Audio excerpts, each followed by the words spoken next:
Hi everyone, welcome back to my channel botany educator. आज हम पढ़ेंगे एक important topic range of thallus organization in algae.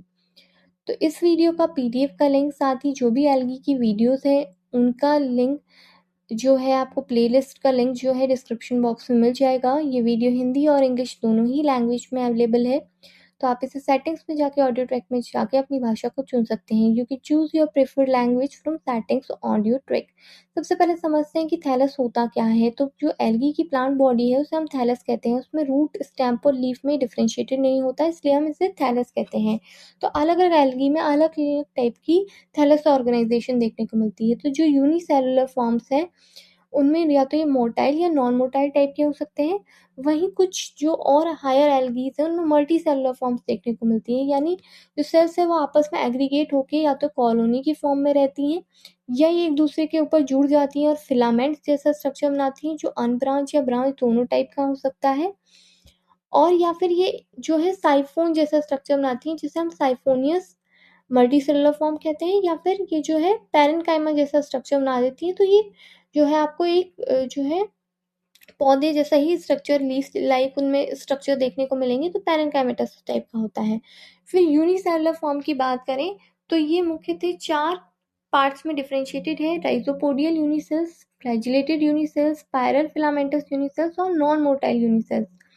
तो इनमें क्या होता है कि या तो ये मोटाइल हो सकते हैं या नॉन मोटाइल हो सकते हैं, मगर एक ही सेल है जो सारा फंक्शन कर रही होती है।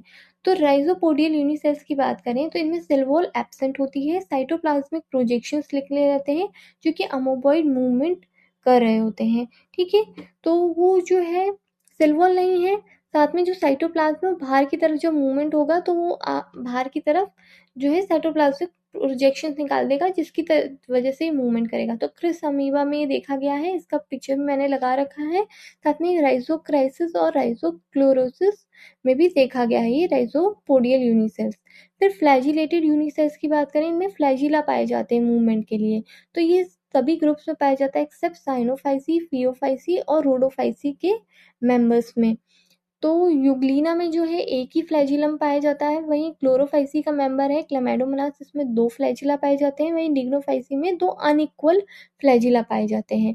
फिर इसकी तीसरी जो टाइप है वो स्पाइरल फिलामेंटस यूनिसेल्स। इसमें क्या होता है, स्पाइरल या कॉइल्ड स्ट्रक्चर्स होते हैं, ये स्पाइरोलिना में देखने को मिलते हैं। फिर नॉन मोटाइल यूनिसेल्स, तो ये जो है इनमें फ्लैजिला एब्सेंट होता है, आई स्पॉट एब्सेंट होता है।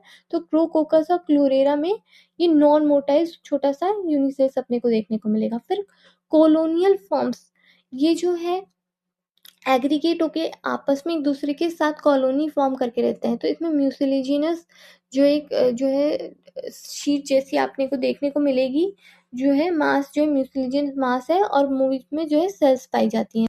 अब अपन एक एक करके टाइप्स पढ़ लेते हैं। तो सबसे पहला है सिनोबियल टाइप। इसमें डेफिनेट शेप, साइज और अरेंजमेंट पाया जाता है सेल्स का, जो कि जुवेनाइल स्टेज में इनकी नंबर ऑफ सेल्स डिटरमाइन हो जाती है और वही नंबर जो है बाद में भी रहता है। तो नंबर इनका सेम रहेगा, अरेंजमेंट डेफिनेट रहेगा, शेप और साइज बिल्कुल फिक्स रहेंगी। और ये मोटाइल या नॉन मोटाइल हो सकती है। तो मोटाइल फॉर्म वॉलवॉक्स में, यूरोडोनिया में और पैरेंडोनिया में देखने को मिलता है। तो पिक्चर में मैंने लगा रखी है पहले वॉलवॉक्स की, फिर पैरेंडोनिया की और यूडोनिया की। और नॉन मोटाइल फॉर्म्स यानी इनमें फ्लैजिला नहीं पाए जाते, इनमें फ्लैजिला नहीं देखने को मिलते। तो ऐसा अपन देखने को मिलता है हाइड्रोडिक्टॉन में, ये सिनोबियल टाइप है। फिर पाल्मोइड टाइप, तो इसमें डेफिनेट शेप, साइज और नंबर देखने को नहीं मिलता है। इसमें कोई डेफिनेट शेप नहीं होगा, कोई साइज नहीं होगा, कोई नंबर नहीं होगा। टेम्परेरी फॉर्म्स जो है क्लेमेडोमोनास में, वहीं परमानेंट फॉर्म जो है टेट्रास्पोरा में देखने को मिलता है। अब अपन इसकी 2 और टाइप्स की बात करें, डेंड्रॉइड और राइजोपोडियल की। तो डेंड्रॉइड की बात करें तो जो कॉलोनी है उसमें जो है जो सेल्स होती हैं वो थ्रेड लाइक म्यूसिलेजिनियस थ्रेड से अटैच्ड रहती हैं आपस में। तो इसका एग्जांपल है क्राइसोडेंड्रोन। इसमें अपन देख सकते हैं किस तरीके से जो है एक थ्रेड से जो है सेल्स अटैच्ड है और माइक्रोस्कोपिक ट्री बना रही हैं। फिर राइजोपोडियल में, तो ये जो राइजोपोडियल सेल्स थी यही यूनाइट होके राइजोपोडियल कॉलोनी बना लेती हैं। फिलामेंटस की बात करें तो ये अनब्रांच हो सकते हैं या ये ब्रांच हो सकते हैं। तो अनब्रांच में जो है फ्री फ्लोटिंग जैसे स्पायरोगायरा में, फ्री अटैच हो सकते हैं सबस्ट्रेटम से जैसे ऊडोगोनियम में, और कॉलोनी जैसे फिलामेंट्स देखने को मिलेंगे नॉनस्टॉक और ऑक्सलेटोरियम में। तो मैंने चारों की पिक्चर अपने को लगा रखी है।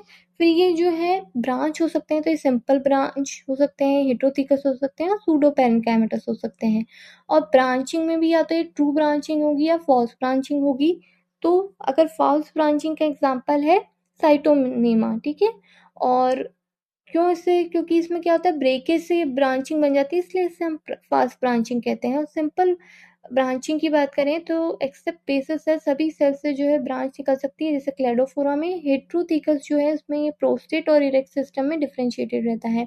प्रोस्टेट सिस्टम जो है बेस से जो है अटैच होते हुए एक जो है अपना जो एल्गी है वो ग्रो करेगी और erect perpendicular to the substratum grow करेगी इरेक्ट फॉर्म में। तो प्रोस्टेट और इरेक्ट सिस्टम जो है एक्टोकार्पस और फ्रिशेलिया में ही, वहीं इरेक्ट सिस्टम जो है ड्रेपेनड्रॉप्स में, और प्रोस्टेट सिस्टम जो है कोलियोकीट में देखा गया है। तो क्या होता है कि जब प्रोस्टेट और इरेक्ट सिस्टम दोनों सिस्टम डेवलप्ड हैं, तो वो एक्टोकार्पस और फ्रिशेलिया, अपन डायग्राम में भी देख सकते हैं फ्रिशेलिया और एक्टोकार्पस में किस तरीके से दोनों सिस्टम डेवलप होते हैं। तो सबस्ट्रेटम से तो अटैच कौन सा रहता है, प्रोस्टेट सिस्टम, जिस जो सबस्ट्रेटम से अटैच रहता है उसके जो है अलोंग द एक्सिस भी ये जो है अलोंग द सबस्ट्रेटम जो है ग्रो करेगा। और ड्रेपेनड्रॉप्सिस में क्या होता है, केवल इरेक्ट सिस्टम देखने को मिलता है। तो इनमें क्या होता है, जो प्रोस्टेट सिस्टम है वो रिड्यूस एब्सेंट होता है, कोरियोकीट में प्रोस्टेट सिस्टम डेवलप रहता है और इरेक्ट सिस्टम रिड्यूस या एब्सेंट रहता है। फिर फिलामेंटस में और आगे बात करें हम सूडो पैरेन्काइमेटस की, तो ये पैरेन्काइमेटस जैसा दिखता है मगर ये पैरेन्काइमेटस नहीं होता है, सूडो पैरेन्काइमेटस होता है। तो ये यूनी एक्सेल हो सकता है या मल्टी एक्सेल हो सकता है। तो यूनी एक्सेल जो है ब्रेक्टोस्पर्म में और मल्टी एक्सेल जो है पॉलीसाइफोनिया में देखने को मिलता है। तो अगर अपन डायग्राम में भी देखें तो यूनी एक्सेल फॉर्म जो है ब्रेक्टोस्पर्म में देखने को मिलता है, इसमें सिर्फ एक ही एक्सेल है और बाहर फिलामेंट्स ग्रो हो रहे हैं। वहीं जो पॉलीसाइफोनिया है उसमें जो है मल्टी एक्सेल कंडीशन देखने को मिलती है।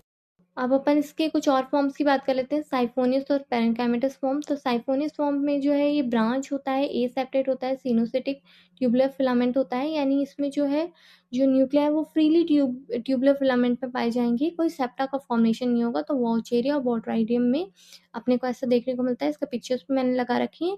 फिर पैरेन्काइमेटस, तो ये फॉल्यूस हो सकता है या कॉम्प्लेक्स थैलाई देखने को मिलता है। तो फ्लैट जो थैलाई है वो अल्वा में देखने को मिलता है, वहीं कॉम्प्लेक्स जो थैलाई है जो ज़्यादा पैरेन्काइमेटस स्ट्रक्चर है वो सार्गसम में देखने को मिलता है, लीफ लाइक स्ट्रक्चर देखने को मिलेगा। अब कुछ एमसीक्यूज ले लेते हैं कॉम्पिटिटिव एग्जाम के लिए। Which of the following algae have non flagellated सिनोपिया। तो कॉलोनियल ऐसी कौन सी है जिनमें फ्लैजिला नहीं पाए जाते, तो यूडोनिया, पेरेंडोनिया, वॉल्वॉक्स में जो है फ्लैजिला पाए जाते हैं, वहीं पेडिएस्ट्रम में फ्लैजिला देखने को नहीं मिलते हैं। नेक्स्ट क्वेश्चन है, which of the following shows heterotrichous branching form. तो कोलियोकीट में जो है हेटेरोथीकस ब्रांचिंग फॉर्म देखने को मिलता है। फिर है which of the following show false branching, तो साइटोनीमा में जो है फॉल्स ब्रांचिंग देखने को मिलती है। फिर नेक्स्ट क्वेश्चन है, और थैलस ऑफ वॉल्वॉक्सेस, तो ये जो है कॉलोनियल फॉर्म है, यूनिसेलुलर, फिलामेंटस, पैरेन्काइमेटस, इनमें से तीनों ऑप्शन नहीं है कि क्या ऑप्शन आएगा, कॉलोनियल और फ्लैजिलेटेड फॉर्म है ये।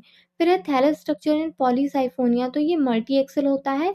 और सूडो पैरेन्काइमेटस और पैरेन्काइमेटस में कंफ्यूज नहीं होना है, ये सूडो पैरेन्काइमेटस फिलामेंट्स का टाइप है, multi axial pseudo parenchymatous filament देखने को मिलता है। फिर siphonous thallus is characterize by, तो थैलस जो है ब्रांच होगा, मल्टी न्यूक्लियर स्ट्रक्चर होगा और कोई सेप्टा फॉर्म नहीं होगा, सिनोसिटिक कंडीशन देखने को मिलती। तो आज के लिए मेरे को लगता है काफ़ी है इतना। अगर आपको कोई भी डाउट है तो आप कमेंट बॉक्स में पूछ सकते हैं। आपको वीडियो कैसा लगा ये भी आप कमेंट सेक्शन में ज़रूर से बताएं। और आप मेरे चैनल पे नए हैं तो सब्सक्राइब करना मत भूलिए, और आने वाले अपडेट के लिए बेल आइकन ज़रूर से दबा दें। और आपको वीडियो अच्छा लगा है तो अपने फ्रेंड्स और कलीग से ज़रूर से शेयर कीजिए। अपन नए वीडियो में मिलते हैं, जब तक के लिए थैंक यू फॉर वॉचिंग।